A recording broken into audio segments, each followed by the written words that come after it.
Bismillahirrahmanirrahim. Assalamualaikum warahmatullahi wabarakatuh. Nama Firman Hidayat, NIM T 2016-2111. Prodi Pendidikan Bahasa Arab. Nah, baik, di sini saya akan menjelaskan tentang kalimat. Apa itu kalimat? Kalimat dalam bahasa Arab diterjemahkan dengan kata. Sedangkan kalimat dalam bahasa Indonesia yang minimal terdiri dari subjek dan predikat diterjemahkan dengan jumlah atau dalam bahasa Arab.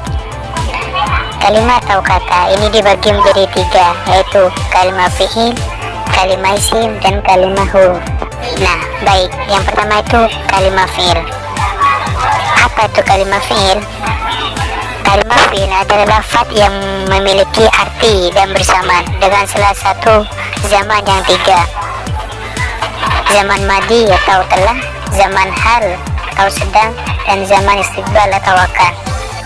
Contoh, ja'a Muhammadun, artinya Muhammad telah datang. Nah, lafaz ja'a disebut sebagai kalimat fi'il karena bersamaan dengan zaman. Nah, selanjutnya itu ciri-ciri kalimat fi'il. Nah, ciri-ciri kalimat fi'il itu ada 7. Yang pertama, qad. Contoh, qad aflahal mu'minuna, yang artinya sungguh telah beruntung orang-orang yang beriman.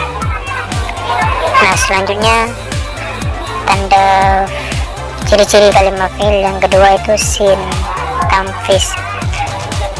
Sin tamfiz adalah sin yang menunjukkan arti atau akan dan masa terjadinya dekat atau dekat lil qorib.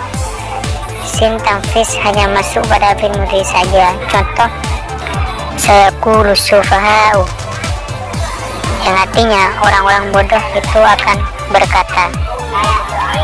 Nah, selanjutnya yang ketiga itu saufa taswif.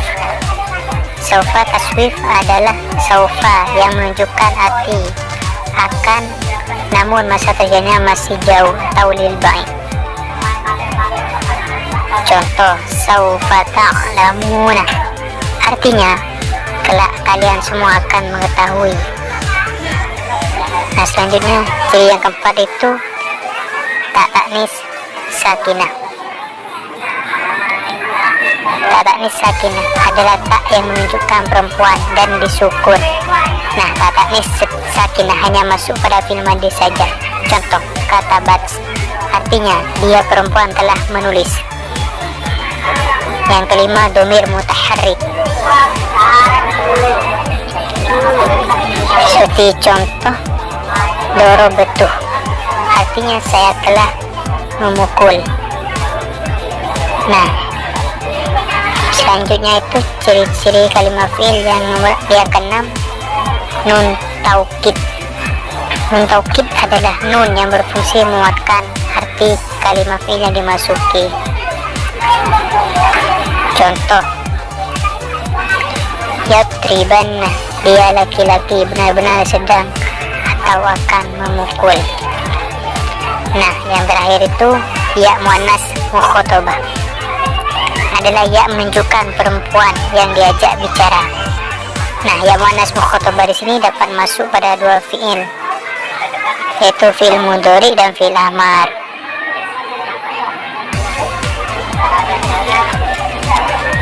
Selanjutnya itu kalimat isim. Apa itu kalimat isim? Kalimat isim adalah lafaz yang memiliki arti dan tidak bersamaan dengan salah satu zaman yang tiga: zaman madi, zaman hal, dan zaman istiqbal. Contoh, tilmidun, artinya seorang murid. Nah, lafaz tilmidun disebut sebagai kalimat isim karena tidak bersamaan dengan zaman. Ciri-ciri kalimat isim.